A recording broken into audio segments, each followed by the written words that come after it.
Hi, my name is Roger Dumbach, and thanks for watching BibleMountain.com. In this video, we're going to read from Exodus 16 and talk about, first and foremost, God wants obedience. The conventional wisdom in Christianity is that, first and foremost, God wants us to evangelize and share the gospel, and He wants us to be unified. He wants us to be kind and treat everyone nicely, and He wants us to go to church and sing songs of praise and worship. And the reality is, that's not what God wants first and foremost. First and foremost, God wants obedience. What we're going to look at in Exodus 16 is an example of God wanting obedience. Now, our story starts in the Delta of Egypt. If you start reading at the beginning of Exodus, you read about the Israelites had lived in Egypt for 400 years, and during that time they were turned into slaves and their lives became very bitter. So on the one hand, they lived in the Delta region that was well watered and very fertile, so they had food and water, but they were also slaves. And they cried out because of their slavery, and God came along and He delivered them from their slavery. And when He delivered them from slavery, they went southeast towards the Red Sea, and then the Egyptians pursued them and trapped them along the Red Sea, and God came and parted the waters of the Red Sea, and the Israelites walked through on dry ground. And after the crossing of the Red Sea, they went further east into the wilderness of Shur. Now, the wilderness of Shur was a wilderness. There was very little water and very little food. And so now the Israelites were free. They were free from slavery, but they were no longer in a well-watered and fertile area, and so they had very little food and very little water. And that created some conflict, and that's what we're going to read about in Exodus 16. So let's get started. Exodus 16, verse 9. Then Moses said to Aaron, "Say to all the congregation of the sons of Israel, come near before the Lord, for He has heard your grumblings." Now notice the word grumblings. Because the Israelites did not have food and water, they were grumbling and they were complaining, and God heard about that. Now let's continue reading there, verse 10. It came about as Aaron spoke to the whole congregation of the sons of Israel that they looked toward the wilderness, and behold, the glory of Yahweh appeared in the cloud. And Yahweh spoke to Moses, saying, I have heard the grumblings of the sons of Israel. Speak to them, saying, At twilight you shall eat meat, and in the morning you shall be filled with bread, and you shall know that I am Yahweh, your God. Now notice the word know. God was going to provide for the Israelites in such a way that they would know that He was Yahweh. He was going to demonstrate, He was going to prove His existence and His power. But notice also the word your. He was going to prove to them that He was their God. He was the God of the Israelites. Yahweh was the God that the Israelites needed to follow and obey. Let's continue reading there at verse 13. So it came about at evening that the quails came up and covered the camp, and in the morning there was a layer of dew around the camp. When the layer of dew evaporated, behold, on the surface of the wilderness there was a fine, flake-like thing, fine as the frost on the ground. When the sons of Israel saw it, they said to one another, What is it? For they did not know what it was. Now notice that line, what is it? In Hebrew, the way they asked that question was to say manna, or manna, or in English we pronounce it manna. And a lot of you are probably familiar with the word manna. You know that manna is what they gathered during the 40 years of wandering in the wilderness, and that's what they ate. And the reason it was named manna was when the Israelites first saw it, their question was what is it?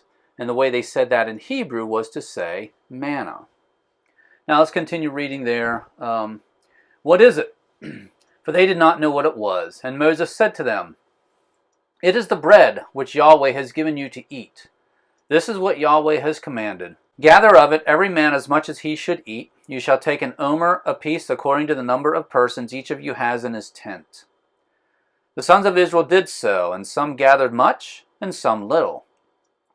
When they measured it with an omer, he who had gathered much had no excess, and he who had gathered little had no lack. Every man gathered as much as he should eat. Moses said to them, Let no man leave any of it until morning. But they did not listen to Moses, and some left part of it until morning, and it bred worms and became foul. And Moses was angry with them. So God gave the Israelites some instructions. Do not leave any of the manna until morning, because he assured them that there would be some outside the next morning. But some of them didn't listen, and they kept it, and it became foul, and we see that Moses got angry. And we'll come back to this a little bit later. Let's continue reading there, verse 21. They gathered it morning by morning, every man as much as he should eat, but when the sun grew hot, it would melt. Now on the 6th day they gathered twice as much bread, 2 omers for each one. When all the leaders of the congregation came and told Moses, then Moses said to the leaders, "This is what Yahweh meant. Tomorrow is a Sabbath observance, a holy Sabbath to Yahweh. Bake what you will bake and boil what you will boil, and all that is left over put aside to be kept until morning." So they put it aside until morning as Moses had ordered, and it did not become foul, nor was there any worm in it. Moses said, "Eat it today, for today is a Sabbath to Yahweh. Today you will not find it in the field. 6 days you shall gather it, but on the 7th day, the Sabbath, there will be none." It came about on the 7th day that some of the people went out to gather, but they found none. So, again, a commandment from God, do not go out and gather on the 7th day, on the Sabbath. But some of them did it anyway. And so look at what we read there. Let's continue reading verse 28. Then Yahweh said to Moses, "How long do you refuse to keep my commandments and my instructions?" And so we see that God's getting a little exasperated here. God had brought the Israelites out of slavery. God had performed all of his plagues and his miracles in front of the Egyptians and had proven his existence, had proven his power. God brought the Israelites out of slavery. God brought the Israelites through the Red Sea on dry ground. And he had brought the manna and the quail, and he had demonstrated his existence and his power and his ability to feed them and provide for them. And along with that, God had given them some instructions and some commandments of what they were supposed to do. Well, we see that the Israelites kept disobeying. And so at this point, God's starting to get a little exasperated that the Israelites are not obeying, because ultimately what God really wanted was obedience. Now let's continue reading there at verse 29. See, Yahweh has given you the Sabbath. Therefore he gives you bread for 2 days on the 6th day. Remain every man in his place. Let no man go out of his place on the 7th day. So the people rested on the 7th day. The house of Israel named it manna. And again, I said this before. In Hebrew, when you said the word manna, you were asking the question, what is it? And that was the question that the Israelites had asked when they first saw the manna. And so that's what they named this bread. They named it manna. Let's start reading there again at verse 31. The house of Israel named it manna, and it was like coriander seed, white, and its taste was like wafers with honey. Then Moses said, "This is what Yahweh has commanded. Let an omerful of it be kept throughout your generations, that they may see the bread that I fed you in the wilderness when I brought you out of the land of Egypt."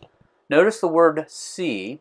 God wanted them to keep some of this manna so that the Israelites would have this physical object to remind them of the fact that they had seen God's provision. They had seen God prove his existence and his power.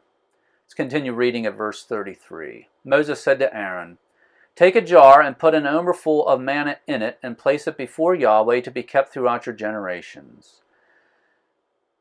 As Yahweh commanded Moses, so Aaron placed it before the testimony to be kept. The sons of Israel ate the manna 40 years until they came to an inhabited land. They ate the manna until they came to the border of the land of Canaan. Now an omer is 1/10 of an ephah. Now let's review. Remember, at one time the Israelites were slaves, and Yahweh came along and he delivered them from slavery. And also he delivered them from the Egyptians when he parted the waters of the Red Sea and allowed them to cross the Red Sea on dry land. And then God brought the waters over the Egyptians to destroy the Egyptians. And so God delivered the Israelites from slavery. He brought them through the Red Sea. And the Israelites were supposed to obey God, but instead they disobeyed. And we saw that God started to get exasperated with them because they refused to obey him. Now, what does this look like in our culture? What does this teach us about? What does this teach us for our culture? What are some ways in our culture that we do the same thing? And Again, God wants obedience first and foremost. And the topic of divorce obviously is controversial, but this is an area where God has given us certain commands, and as a culture and as Christians in the 21st century, we tend to rationalize away God's commandments about divorce. We say things, well, so-and-so is lonely, and it's not fair for them to be lonely, and they would be much happier. And we place people's happiness above obeying God. But God, first and foremost, God wants obedience. Also in gay marriage, one of the arguments that people use to justify gay marriage is that, well, these people were born that way and they'll be much happier if they're allowed to engage in gay marriage. But none of that matters. What matters is obeying God. God wants obedience. And the fact that someone might be born a gay person, the fact that they are just naturally a gay person, that doesn't matter. God wants obedience, and sometimes we have to deny ourselves when we obey God. And likewise with people who are gay. If they do have same-sex attraction, that does not justify gay marriage. That's simply an area that they need to deny themselves and demonstrate their love for God by obeying God. And also the role of women. The Bible places restrictions on what women can do in church, and there are gender roles in the Bible that we as people are supposed to follow.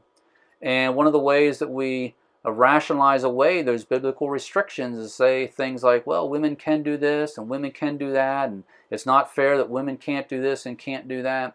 But again, none of that matters. God wants obedience. And yes, there are many times where women have to deny themselves in order to obey those commands of God, but that's the point. God wants obedience. And when we deny ourselves in order to obey God, that's when we really demonstrate that we love God. Now, I'd like to invite you to join my email list. First of all, it is free. And by joining my email list, you will make sure that you get all my videos. They'll be delivered right to your email inbox. You will get them before anyone else does. You will have access to videos that are for subscribers only. And in order to sign up, please go to BibleMountain.com, click on follow, and there will be a place to enter your email address. And once again, thank you for watching BibleMountain.com.